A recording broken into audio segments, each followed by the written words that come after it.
Okay role. आप देख रहे हैं आवाज़ इंडिया टीवी। इस वक्त हम नागपुर में हैं और नागपुर ये शहर है दीक्षा भूमि का। नागपुर शहर है धम्म क्रांति, जहाँ बोधिसत्व डॉक्टर बाबा साहब अम्बेडकर इन्होंने सन 1956 14 अक्टूबर को एक महान क्रांति की। ये दुनिया की महान क्रांति थी और इस क्रांति के बाद ये शहर सारी दुनिया के पटल पर चमका और ये देश फिर एक बार सुर्खियों में आया। और सुर्खियों में आने के बाद जो पूरे बौद्ध जगत से कटा हुआ था भारत, उसको फिर से जोड़ा गया और भारत विश्व बौद्ध जगत में उसके फिर से चर्चे होने लगे। और इस चर्चा यहाँ तक आया कि बाहर के बौद्ध भिक्षुगण भारत आने लगे और यहाँ पर बोधिसत्व डॉक्टर बाबा साहब अम्बेडकर इनकी मूवमेंट और बुद्धिज़्म को आगे कैसे बढ़ाए, इसके लिए चर्चाएं भी शुरू हुई। और इसी चर्चा में अग्रणी रहे सिने अभिनेता गगन मलिक, जो अभी श्रमण बने हैं और जो ख्वाब रहा है प्रबुद्ध भारत का, जो डॉक्टर बाबा साहब अम्बेडकर इन्होंने देखा था, उस ख्वाब को पूरा करने के लिए गगन जी काम कर रहे हैं। और आज बहुत खुशी है हमें कि हमारे साथ वो कैमरा के सामने हैं, आवाज़ इंडिया टीवी को वो इंटरव्यू कर रहे हैं। गगन जी, आपका बहुत बहुत स्वागत। सॉरी, श्रमण अशोक जी, क्योंकि हम तो गगन जी कह के ही पहचानते हैं और चीवर धारण करने के बाद श्रमण अशोक आप हुए हैं। इसी को बढ़ाते हैं कि ये कैसे आपको लगा कि मुझे चीवर ग्रहण करना चाहिए, कुछ महीनों के लिए क्यों ना सही, पर मुझे चीवर ग्रहण करना चाहिए, क्योंकि बुद्ध धम्म में चीवर ग्रहण करना, इसे धम्म ध्वजा कहा जाता है और धम्म ध्वजा को ग्रहण करना एक बहुत बड़ी जवाबदारी होती है। आपको कैसे लगा कि चीवर ग्रहण करना चाहिए? देखिए, सबसे पहले नमो बुद्धाय, जय भीम सबको। काफ़ी सालों से मेरे मन में एक इच्छा थी कि मुझे बाबा साहब का सपना पूरा करना है, सपना एक बौद्धमय भारत का। जब हम बौद्धमय भारत की बात करते हैं या जागृत भारत की बात करते हैं, तो ये बहुत ज़रूरी है कि हमें धम्म की नॉलेज होना बहुत ज़रूरी है। मैं पेशे से कहें तो एक एक्टर हूँ और धम्म का प्रचार प्रसार काफ़ी सालों से कर रहा हूँ। तो जब हम तालाब से समंदर में कूदने की तैयारी कर रहे हैं, तो थोड़ी तैयारी के साथ जाना ज़रूरी है। तो वो जो तैयारी थी, मुझे लगा कि श्रामणेर बन के मैं थोड़ा धम्म का ज्ञान और प्राप्त करना चाह रहा था। और मुझे लगता था कि क्योंकि थाईलैंड वर्ल्ड की बुद्धिस्ट कैपिटल है और जिस डिसिप्लिन के साथ वहाँ पर धम्म सिखाया जाता है, उसका मुकाबला नहीं है। तो मैंने ये डिसीजन लिया। मैं वेट कर रहा था कि कुछ ऐसा समय आए जिसमें अगर मैं 6-8 महीने कोई काम ना भी करूँ एज एन एक्टर, तो मेरी गाड़ी जो है वो चलती रहे, सही तरीके से मैं अपना काम फिर भी कर सकूँ। तो मुझे लगा कि वो घड़ी आ गई है और मैंने ये निर्णय लिया कि मैं थाईलैंड में वटाथोंग टेम्पल में श्रामणेर बनूंगा 15 दिनों के लिए। लेकिन 15 दिनों, जब मैं 15 दिन बीते तो मैंने देखा उन 15 दिनों में, जब हम अपने मिशन की भी बात कर रहे थे, रिवाइवल ऑफ बुद्धिज़्म की बात कर रहे थे, 84,000 मूर्तियों की बात कर रहे थे, एक बौद्धमय भारत की बात कर रहे थे, तो थाईलैंड को बहुत ही अच्छा लगा। तो वो बहुत ही स्ट्रांग तरीके से हमारे सपोर्ट में आ गए। अब जब सपोर्ट में आए तो मूर्तियां भी लाने लगे, हर जिसे कहते हैं तन मन धन से, और मूर्तियों से वो मेरे साथ होना शुरू हो गए। तो वो उन्होंने कहा कि अगर आप कुछ समय और बढ़ाएंगे, धम्म का ज्ञान भी लीजिए, महासंघ भी आपके साथ है आपको और धम्म का ज्ञान देने के लिए, गवर्नमेंट भी आपके साथ है, उपासक उपासिकाएं भी आपके साथ हैं। तो मुझे लगा अगर ऐसी बात है तो मैं बहुत अच्छे से और चीज़ें सीखना चाहूँगा। फिर फॉरेस्ट में भी गया, कुछ विपස්සना सीखी, धम्म का काफ़ी सारा जितना ज्ञान ले सकता था वो लिया, अभी भी और ले रहा हूँ और आज आपके सामने ऐसे हों और बहुत अच्छा लग रहा है। बिल्कुल। एक बहुत बड़ा प्रश्न उपस्थित होता है कि गगन मलिक एक सिने अभिनेता है, एक ग्लैमर उनके पीछे लगा है और उन्होंने जो भूमिकाएं निभाई है वो भूमिकाएं भी ऐतिहासिक है, जैसे कि राम की भूमिका है, कृष्ण की भूमिका है, हनुमान की भूमिका है, और आपने श्रीलंका की जो फिल्म है श्री सिद्धार्थ गौतमा, उसको भी लीड रोल किया, यानी सिद्धार्थ का रोल किया। अब इतने सारे कैरेक्टर को अपने साथ करने के बाद, निभाने के बाद, ये जहन में सवाल आता है कि आप राम की तरफ क्यों नहीं गए, आप हनुमान की तरफ क्यों नहीं गए, आप कृष्ण की तरफ क्यों नहीं गए, आप बुद्ध की तरफ ही क्यों आए? क्योंकि किरदार तो आपने सभी के निभाए हैं। तो ये प्रश्न उठता है आप पर। हाँ, काफ़ी सारे लोगों ने ये प्रश्न किया है कि उसे प्रस्तुत भी ऐसे किया है कि राम का किरदार निभाने वाले और बुद्ध की राह पर चल पड़े। ठीक है, देखिए, जब एक एक्टर होता है वो एक किरदार निभाता है और मैं सारे धर्मों का आदर करता हूँ, क्योंकि बुद्धिज़्म जो है, ये मत भूलिए, वो सारे धर्मों को जोड़ने का काम करता है। बुद्धिज़्म किसी धर्म के खिलाफ बात नहीं करता, वो एक अच्छा इंसान बनाने की बात करता है। कास्ट, कलर, क्रीड, रिलीजन सब चीज़ों से परे है वो।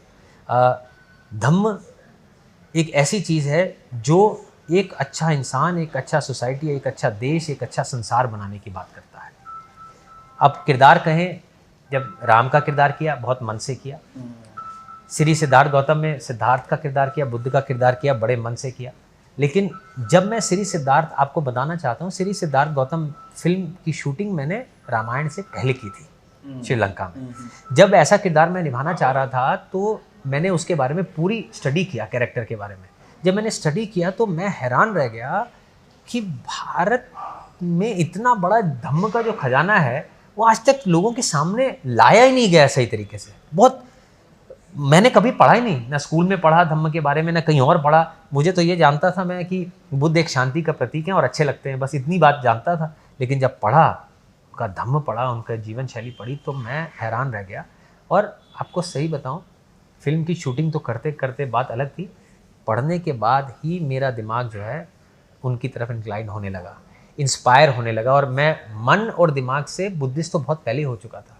लेकिन फिर मैंने जब प्रचार प्रसार किया कई देशों में, तो श्रीलंका में भी बहुत सारे लोगों का, संघ नायक जी का मानना था कि आप बुद्धिज़्म का प्रचार प्रसार कर रहे हैं, लेकिन आप तो खुद ही बुद्धिस्ट नहीं हैं, तो आप बुद्धिज़्म का कैसे प्रचार प्रसार कर रहे हैं जब आपसे लोग पूछते हैं। तो मैंने कहा बात तो सही है, तो चलो मैं एक ऑफिशियल बुद्धिस्ट भी बन जाता हूँ। तो मैं वहाँ, इसलिए मैं वहाँ बौद्ध हुआ श्रीलंका में। बौद्ध तो मैं मतलब जिस दिन मैंने वो पढ़ लिया था उसी दिन ही हो गया था। फिर मैं उसके बाद रामायण मिला। रामायण एक राम जी का किरदार भी एक बड़ा अच्छा किरदार है और लोगों की बहुत ज़्यादा मान्यताएं हैं, क्योंकि मैं भी पला बड़ा तो हिंदू परिवार में, तो मैं जानता हूँ, इसलिए मैं सबका सम्मान करता हूँ, मैं किसी के अगेंस्ट नहीं हूँ। लेकिन मैं इंस्पायर बुद्ध के धम्म से हूँ। मेरा पर्सनल मानना यही है कि निर्वाण की प्राप्ति जो है धम्म का आचरण करके ही होने वाली है। ट्रेडिशंस में अगर हम लगे रहेंगे, ठीक है, वो आपके जीवन के लिए ठीक है, आपने पाठ पूजा कर ली, चाहे वो किसी भी तरह की है, आप करें, आपको अच्छा लगेगा, आपकी स्पिरिचुअल ग्रोथ होगी, आप कुछ सुनेंगे, धम्म की बातें सुनेंगे या धर्म की बातें सुनेंगे। लेकिन अगर आप दुखों से दूर होना चाहते हैं, निर्वाण की प्राप्ति करना चाहते हैं, तो आपको बुद्ध के धम्म का ही पालन करना पड़ेगा। यही था जब मैंने उसे अच्छे से पढ़ा कि धम्म क्या बोलता है। धम्म बोलता है कि 4 नोबल ट्रुथ को समझो। दुख है, दुख का कारण है, दुख का निवारण है, और दुख का निवारण अष्टांग मार्ग है। बिल्कुल। एक सुगबुगाहट है, लोगों के मन में शंका है और प्रश्न है। गगन मलिक तो अभिनेता है और हो सकता है कि ये किरदार निभा रहे हैं, सही मायने में भिक्षु बने कि नहीं, ये मात्र एक किरदार निभा रहे हैं। तो लोग ये पूछते हैं कि या सही में ये अभिनेता श्रमण बना है या सिर्फ किरदार निभा रहा है या मन से ये श्रमण बना है। देखिए कि इंसान बोलता नहीं, उसके कर्म बोलते हैं। मैं आज भिक्षु बन के आ गया और मैं ये बोलूं कि भाई ऐसा करना है, ये करना है, वो करना है, आप उन पे जाइए ही मत। आज जो आप धम्म रैली देख रहे हैं, जो इतनी कड़ी धूप में बोध गया, कुशीनगर, सारनाथ, उसके बाद चैत्य भूमि से दीक्षा भूमि, औरंगाबाद, परभनी, आज नागपुर में हूँ, कल इंदौर, फिर दिल्ली, ये जो कड़ी मेहनत हो रही है, एक एक्टर के जीवन में उसका जो पूंजी है, तो उसकी शक्ल सूरत, उसके बाल, उसके आईब्रोस होते हैं, उस ब्यूटी से डिटैच होना, ये प्रमाण है। प्रत्यक्ष को प्रमाण नहीं चाहिए, ये तो मेरा पर्सनल प्रमाण है। दूसरा प्रमाण जो बहुत जल्द शुरू होगा, मूर्तियां बांटने का। जब घर घर में, विहारों पे मूर्तियां बांटी जाएंगी, लोगों में मूर्तियां बांटी जाएंगी, वो आज कोई नई नहीं बांटनी शुरू करूंगा। पास में हजारों मूर्तियां बांट दी गई हैं, ये कोई अभी नया नहीं है मैं शुरू करने वाला। तो जब प्रमाण सामने है, तो कहते हैं प्रत्यक्ष को प्रमाण की जरूरत नहीं है। अगर कई लोगों को ऐसा लगता है कि शायद गगन किरदार निभा रहा है, तो मेरे मन में उनके लिए भी करुणा है। मैं उनके कोई अगेंस्ट नहीं हूँ, वो बोल सकते हैं, उनके पास पूरा फ्रीडम है अपनी बात रखने का, तो वो रखें। मेरा फोकस ये है कि मैं अपना काम करता जाऊं। लोगों का क्या है, कुछ तो लोग कहेंगे, लोगों का काम है कहना, तो हम अपना काम करते जाएं, अपनी लाइन बढ़ाते जाएं, अपना धम्म का प्रचार प्रसार करते जाएं, लोगों के मुंह अपने आप। ये जो क्वेश्चन हम पूछ रहे हैं लोगों की तरफ से, ये जो शंकाएं है, इसका निराकरण हो और आपका मार्ग सुगम हो, इसीलिए ये प्रश्न आपसे पूछे जा रहे हैं। इसी कड़ी में एक प्रश्न और आता है कि जिस दौर में शिक्षा की ज़रूरत है, जिस दौर में हेल्थ की ज़रूरत है, जिस दौर में वुमन एम्पावरमेंट की ज़रूरत है, उस दौर में सिर्फ मूर्तियों को बांटना या मूर्तियाँ खड़े करना, इसी से बुद्धिज़्म आगे बढ़ेगा या फिर एजुकेशन से, हेल्थ से? मैं ना कोरिया के कुछ लोगों से मिला था, मुझे उनकी एक बात बड़ी पसंद आई। मैं उनको लेकर आया कि ये गरीब लोग हैं, इनको डोनेशन देने का, खाना देने का, ये सब कुछ करना है। तो उसने कहा ठीक है, हम दे देते हैं डोनेशन। 1 बार दे देंगे, 2 बार दे देंगे, 3 बार दे देंगे, 10 बार दे देंगे, उसके बाद फिर ये डोनेशन पे इनका जीवन बीतता रहेगा। आप वो कहते हैं सोचिए कि इनको काबिल कैसे बनाना है कि इनको कुछ मांगने की जरूरत ना पड़े। आज मैं जब बुद्ध की मूर्ति की बात करता हूं तो वो मेरे बौद्धमय भारत का पहला कदम है। मेरा काम बुद्ध की मूर्ति पहुंचाना नहीं है, मेरा काम है धम्म पहुंचाना। वो मेरा अगला स्टेप होगा। जब धम्म पहुंचेगा मूर्ति के बाद तो हर इंसान जो है वो सक्षम होगा, धम्म का आचरण करेगा। जब आप धम्म का आचरण करते हैं तो आप दिमाग से इतने सक्षम हो जाते हैं कि आप लाइफ में कोई भी चैलेंज बहुत आसानी से फेस कर पाते हैं। अब ये मत सोचिए कि मैं सिर्फ मूर्तियां पहुंचाना चाह रहा हूं, ये सभी को मालूम है। बुद्ध ने भी कहा था कि मेरी मूर्ति की पूजा मत करना, लेकिन आज जो करंट सिनेरियो है, मुझे पहले बुद्ध पहुंचाना है और फिर धम्म पहुंचेगा। जब बुद्ध भी आए थे, पहले बुद्ध ही आए थे, फिर धम्म आया था। तो अब हमारे पास अभी धम्म गायब है, बुद्ध गायब है। पहले बुद्ध तो लाऊं, उसके बाद धम्म आएगा। ये मेरा पहला पड़ाव है। तो आप ऐसा मत समझिए कि मेरा काम सिर्फ मूर्तियां बांटना है, मूर्तियों के बाद धम्म का काम चालू होगा। धम्म घर घर पहुंचेगा, खाली बुद्धिस्ट लोगों के पास ही नहीं, जो बुद्धिस्ट नहीं है उनके पास भी पहुंचेगा, क्योंकि बुद्ध का धम्म सबके लिए है। वो एक अच्छा इंसान बनाने की बात करता है, कन्वर्जेंस वाली बात नहीं है यहाँ पर। तो ये बड़ा क्लियर हूं मैं इस चीज। बिल्कुल, ये बात है कि आप एक अच्छा काम कर रहे हैं, बुद्ध पहुंचाएंगे, धम्म पहुंचाएंगे, संघ की निर्मिति होगी इसी माध्यम से, और ये सब करते करते ये देखा जा रहा है कि जो पहले से बुद्धिस्ट है या 1956 के बाद 14 अक्टूबर के बाद जो बुद्धिस्ट बने, क्या आपका वही टारगेट है या उसके अलावा जो समाज अज्ञान में है, जो जिन्हें धम्म नहीं पता, ऐसे ही भी समाज तक पहुंचने की आपकी कोई कोशिश हो रही है? कोशिश मतलब वो तो 100% वो है। अब बात समझिए कि धम्म जो है बुद्ध का, वो सबके लिए है। वो कोई ये नहीं कहा था, बुद्ध ने क्या कभी ये कहा था कि मेरा धम्म सिर्फ बुद्धिस्ट लोगों के लिए? कहा ऐसा? बुद्ध का धम्म तो कोई भी ला सकता है अपने जीवन में। अरे आप कोई भी धर्म से हैं, आप हिंदू हैं, मुस्लिम हैं, सिख हैं, ईसाई हैं, हम सबका सम्मान करते हैं। हम बुद्ध तो धर्म नहीं है, धम्म है, जीने का एक तरीका है। आप बुद्धा की टीचिंग्स अपने लाइफ में रोजमर्रा की जिंदगी में ऐड करके देख लीजिए। आप बेहतर हिंदू बनेंगे, बेहतर मुस्लिम बनेंगे, बेहतर क्रिश्चियन, बेहतर सिख बनेंगे, आप बेहतर इंसान बनेंगे। जो ओवरऑल धम्म का घर घर तक पहुंचाने का सिर्फ रीजन यही है, हम चाहते हैं कि एक नॉर्मल इंसान एक बेहतर, एक अच्छा इंसान बन सके। तो जितनी भी जो लोग हैं, जो बुद्धिस्ट हैं या नहीं हैं, हमारा पूरा ये काम रहेगा कि धम्म हम घर घर तक पहुंचाएं। बिल्कुल, आपकी लोकप्रियता बढ़ रही है एज ए एक्टर, और अभी आप जब श्रमण बने हैं तो उसमें और इजाफा हो रहा है, और आपके नाम से फाउंडेशंस भी खड़ा हुआ है, गगन मलिक फाउंडेशन, और कुछ उसकी स्टेप्स है अभी आगे, एक वेबसाइट बुद्धिस्ट लोगों की शुरू हो रही है। तो हमारे दर्शक जानना चाहेंगे कि किस तरह की वेबसाइट है, और क्योंकि बहुत सारे ऐप आए हैं, बहुत सारी वेबसाइट आई है, लेकिन जिस तरह से हम जमीनी स्तर पर देख रहे हैं कि जमीनी स्तर पर धम्म को जो अपलिफ्ट करना है या धम्म घर में पहुंचाना है, उसमें वो उतने यूजफुल नहीं हो रही। तो आपका वेबसाइट जो है वो यूजफुल कैसे रहेगा? 2 तरीके हैं। जो गगन मलिक फाउंडेशन है उसका वेबसाइट तो रहेगा, लेकिन गगन मलिक फाउंडेशन में मैं सबको मेंबर बनाने वाला हूँ।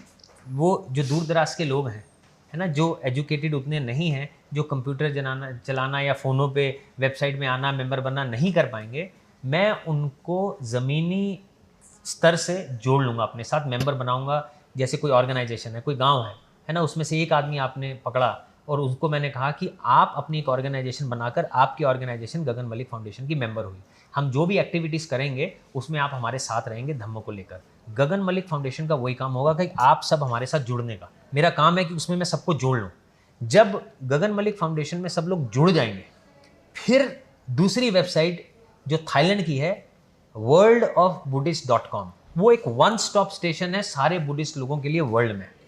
कि हमारे भारत के लोग, सपोज करो मेरे साथ आज लाखों लोग जुड़ गए गगन मलिक फाउंडेशन में, अब उन लाखों लोगों में से बहुत सारे लोग ये चाहते हैं कि हम श्रामनेर बने, कुछ लोग धम्म को और अच्छे से सीखना चाहते हैं, थाईलैंड जाना चाहते हैं, कोई मंदिरों को देखना चाहते हैं, मतलब बुद्धिस्ट विहारों को देखना चाहते हैं, या कुछ और पीएचडी करना चाहते हैं बुद्धिज़्म में, कोई मंक बनना चाहते हैं, फॉर एवर बनना चाहते हैं, ऐसे बहुत सारी चीज़ें वो करना चाहेंगे। गगन मलिक फाउंडेशन worldofbuddhist.com के थ्रू आपस में कनेक्शन करके उनको आपस में जोड़ेगी। सो गगन मलिक फाउंडेशन ज़मीनी स्तर पे हम आसान बनाएंगे लोगों का जुड़ना बहुत अच्छे तरीके से, और worldofbuddhist.com में उनको कैसे सेटअप करना है उसमें हम इंटेलिजेंट एजुकेटेड लोग बिठाएंगे, ताकि हम आसानी से जो ज़मीनी स्तर का आदमी है, वो जो बात कहना चाहता है, उसकी हम जो इच्छा है वो पूरी कर सकें। तो दोनों का बड़ा स्ट्रॉन्ग कॉम्बिनेशन करने वाले हैं। आप देखेंगे गगन मलिक फाउंडेशन की वेबसाइट भी शुरू हो चुकी है, लेकिन वो तब्दीली आप डालेंगे गगन मलिक फाउंडेशन दिखेगा। worldofbuddhist.com जो है 20 अप्रैल को थाईलैंड में लॉन्च होगा। बिल्कुल। तो दरवाजे खोल रहा हूँ। दरवाजे किस चीज़ के? दरवाजे खोल रहा हूँ कल्चरल एक्सचेंज के, दरवाजे खोल रहा हूँ धम्म सीखने के, आदान प्रदान के दरवाजे खोल रहा हूँ। आज थाईलैंड तन मन धन से हमारे साथ है, कल पूरा वर्ल्ड हमारे साथ होगा। वो लोग चाहते हैं, आप रिवाइवल की बात कर रहे हैं, बुद्ध ने हमें धम्म दिया हुआ कह रहे हैं, बुद्ध आपका बेटा है, भारत का बेटा है, अगर कहीं धम्म वापस लाने की आप कोशिश कर रहे हैं तो हम आपके साथ दिलो जान से। बिल्कुल। जैसे कि आपने जिक्र किया कि थाईलैंड दिलो जान से आपके साथ है, तन मन धन से, और कितने देश है जो इस मोमेंट के साथ जुड़ रहे हैं, या ये जो घर घर बुद्ध और धम्म पहुंचाने की बात हो रही है, कितने देशों का कोलाज बन रहा है, कितने देश आपके साथ में आ रहे हैं? देखिए, अभी तक मेरे साथ थाईलैंड है जहाँ मैं ऑलरेडी श्रामनेर हूँ, जहाँ तक बातचीत है वो वियतनाम, म्यांमार, श्रीलंका,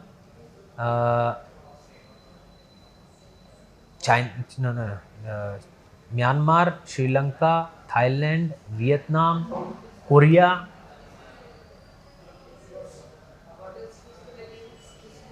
और कौन से, कोरिया और ताइवान, ये जो देश हैं ये अभी तक हमारे साथ जुड़ रहे हैं। और क्या कहते हैं, इनके साथ अभी जिसे कहते हैं ना लेटर्स का आदान प्रदान हो रहा है। मैं अभी थाईलैंड में हूँ, अब वियतनाम ने मुझे बुलाया है, अप्रैल एंड में बुलाया गया है मुझे कि आप एक बार आइए, हम आपसे डिस्कस करना चाहते हैं। वियतनाम के साथ बात करूँगा। म्यांमार में ऑलरेडी 1,500 मूर्तियाँ इंतज़ार कर रही हैं, वो मुझे क्योंकि वहाँ सिचुएशन ठीक नहीं है तो मैं वेट कर रहा हूँ, वो म्यांमार भी बुला रहा है। तो जैसे पहले वियतनाम जाऊँगा, म्यांमार जाऊँगा, जैसे मैं भारत के अंदर धम्म रैली कर रहा हूँ, एक इंटरनेशनल धम्म रैली भी मैं कर लूँगा, जिससे सारे देश हमारे बैकअप में आ जाए। इधर एक महासंघ का निर्माण होना चाहिए, जो हम करने की पूरी कोशिश करेंगे। एक ऐसा महासंघ जिसमें हर स्टेट से एक लर्नेड मंक उसका मेंबर हो, जिसकी एफिलिएशन महासंघ की जितने ये देश हैं बहुत, उनके साथ हो जाए। उनको पता चल जाए कि अगर हमने भारत में बुद्धिज़्म के लिए कोई काम करना है तो इस महासंघ को कॉन्टैक्ट करना होगा। एक संघ राजा को भी हम अपॉइंट करेंगे, जैसे सब जगह है। तो जब हम ये प्रक्रिया अपनाएंगे तो चीज़ें बाहर की हेल्प आना स्ट्रांग हो जाएगा। जब हम इतने स्ट्रांग हो जाएंगे, साथ में एक साथ मिल के आगे बढ़ने लगेंगे, तो जो भारत की सरकार भी है, जो लोगों को कंप्लेंट हमें उनके प्रति जो कंप्लेंट्स हैं बुद्धिज़्म को लेकर, वो भी हम अपने काम करवाने हमारे लिए आसान हो जाए। बिल्कुल।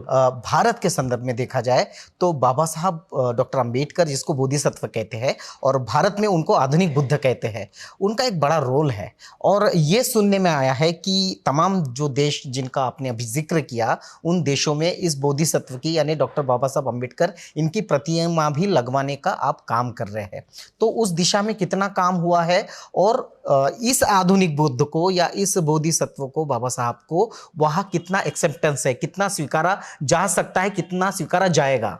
देखिए, कई चीज़ें लाइफ में ना यूनिवर्सल ट्रूथ होती हैं। जो चीज़ अच्छी है वो अच्छी है, वो यूनिवर्सली होती है। कई सारे जैसे अच्छे कर्म करें, वो अच्छे कर्म तो अच्छे ही है ना। आप किसी की मदद करोगे, उसको कौन कहेगा वो किसी की मदद की बहुत गलत काम किया? नहीं ना, वो तो अच्छा ही काम है। तो बोधिसत्व बाबा साहब जो हमारे हैं, वो एक जेम है। वो अच्छे हैं तो अच्छे हैं ही हैं। उनको एक्सेप्टेंस और नॉन एक्सेप्टेंस वाली तो बात कहीं आती नहीं है, तो एक्सेप्टेंस तो है ही है, लेकिन इंपॉर्टेंट क्या है, लोगों को, देशों को, दूसरे जो बौद्ध देश हैं उनके बारे में और स्ट्रॉन्ग जानकारी देना। उनको मालूम है डॉक्टर अम्बेडकर के बारे में, लेकिन और अच्छे से जानकारी देना, उनको समझाना, तब एक्सेप्टेंस जो है बहुत स्ट्रांग हो जाता है। मैं ऑर्डिनेशन मैंने किया, वहाँ पर मुझे बुद्ध मूर्तियाँ मिल रही हैं जो मैं यहाँ पर ला रहा हूँ, लेकिन मेरा मानना ये था कि मैं चाहता हूँ कि बाबा साहब भी वहाँ आए। एक बार बाबा साहब की मूर्ति पहुँचेगी तो उनके विचार भी पहुँचेंगे। तो जो रॉयल मोनेस्ट्री में मैं हूँ, उन्होंने मुझे ऑलरेडी एयरपोर्ट ने हाँ कर दिया है, जगह भी अलॉट कर दी गई है कि इस जगह पर आपकी मूर्ति लगेगी। 6 फीट की लगेगी, 4 फीट का हम उसमें बेस बना लेंगे, 3 फीट का बनाएंगे, लेकिन ह्यूमन साइज़ की लगाएंगे मोनेस्ट्री में, पहली।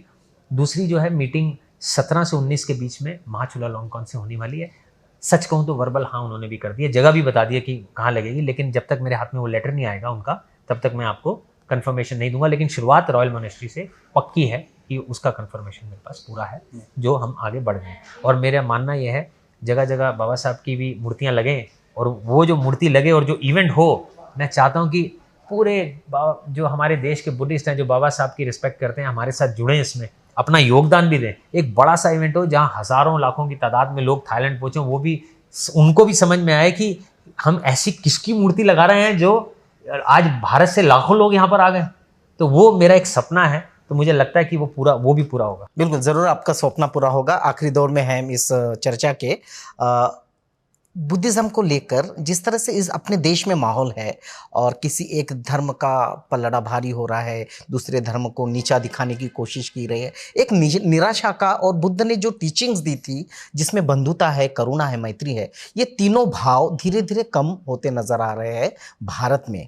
मेरा धर्म, मेरा धर्म श्रेष्ठ, मेरा पंथ श्रेष्ठ, और बुद्ध ने ये टीचिंग्स नहीं दी। तो ये टीचिंग्स भारत में अब इस्टेब्लिश हो, इसके लिए आपका क्या टारगेट है, और ये आपके फाउंडेशन या आपका जितना भी संगठनों का ये है, इसके लिए कितना काम कर रहे हैं? देखिए, मैं अपनी एनर्जी इस चीज़ में कभी वेस्ट नहीं करूँगा कि किसी को बोलूँ कि तुम्हारा ये धर्म नीचा है, ये ऐसा नहीं है, या मेरा ये बेहतर है, ये ऐसा ऐसा। मेरा इसमें कोई इंटरेस्ट ही नहीं है। नहीं, ये जो निराशा आ रही है, इसको दूर करने के लिए जब हम फोकस करेंगे कि हमें अपनी लाइन बड़ी करते चले जाना है ना, दूसरे छोटे बड़े की अगर उसमें लगे उसको छोटा करना है, तो आपका जीवन ही खराब हो जाएगा। आप सिर्फ अपने पर फोकस करिए कि आपको सही धम्म का प्रचार प्रसार करके और कोशिश करनी है कि लोग उसका आचरण करें। तो आपकी बुद्ध का धम्म इतना खूबसूरत है कि जब आप आचरण करेंगे, आपके दुख दूर होंगे, तो आपकी जो लाइन है वो बढ़ती चली जाएगी। प्रॉब्लम यही है कि हम फोकस अपनी चीज़ पे नहीं कर रहे हैं। हमारा फोकस होना चाहिए धम्म का प्रचार प्रसार। अगर हम अपना फोकस निकाल के दूसरे को नीचा दिखाने में लग जाएंगे, तो आपकी जो लाइन बढ़नी है वो रुक जाएगी। अगर आप सिर्फ अपनी लाइन पे फोकस करेंगे तो चीज़ें बदलती दिखेंगी। तो मैं ये चाहूँगा, हम सिंगल टू सिंगल, हर एक ह्यूमन बीइंग को सिंगली हम उसे अपने आप से रूबरू कराने की कोशिश कर रहे हैं धर्म द्वारा। अगर वो अपने आप को जानना शुरू कर देगा, उसे सत्य की समझ में आ जाएगी, तो वो हमारी जीत है। और जब उसके दुख दूर होने लगेंगे, सफरिंग कम होगी धम्म का पालन करके, तो वो लोग जुड़ते चले जाएंगे, हमारी लाइन ऑटोमेटिकली बड़ी होती चली जाएगी। हमारा फोकस बड़ा स्ट्रांग है, हमें बाकी सारी चीज़ों से कोई लेना देना। बिल्कुल, ये फोकस बहुत स्ट्रांग है, और अपनी लाइन को बड़ा करना है। पर पर्सन को, हर व्यक्ति को धम्म क्या है, जो 4 आर्य सत्य है वो बताकर निर्वाण का मार्ग क्या है, ये बताने की कोशिश गगन मलिक, श्रमण अशोक कर रहे हैं। श्रमण अशोक, आपने वक्त दिया, जानकारी दी, फाउंडेशन की जानकारी दी, तमाम आपके जो स्टेप्स है आगे बुद्धिज़्म को लेके उसकी जानकारी दी। आपका बहुत बहुत शुक्रिया। आपका भी बहुत बहुत शुक्रिया कि आवाज़ टीवी आप सब लोग देखते रहें। बहुत सच्ची खबरें और बहुत अच्छी खबरें सबके सामने, स्पेशली बुद्धिज़्म से रिलेटेड लेकर आते हैं प्रीतम जी। आज से बहुत सालों का परिचय है। मैं अपनी सारी जो आपके चैनल के द्वारा मैं ये सबको कहना चाहता हूँ कि आप मेरा साथ दो, मैं आपको बौद्धमय भारत दूंगा। बिल्कुल, बौद्धमय भारत जो बोधिसत्व डॉक्टर बाबा साहब अम्बेडकर इन्होंने सपना देखा था, उसे ज़रूर एक दिन हम पूरा होते हुए देखेंगे। आप देख रहे हैं आवाज़ इंडिया टीवी, देखते रहिए आवाज़ इंडिया टीवी।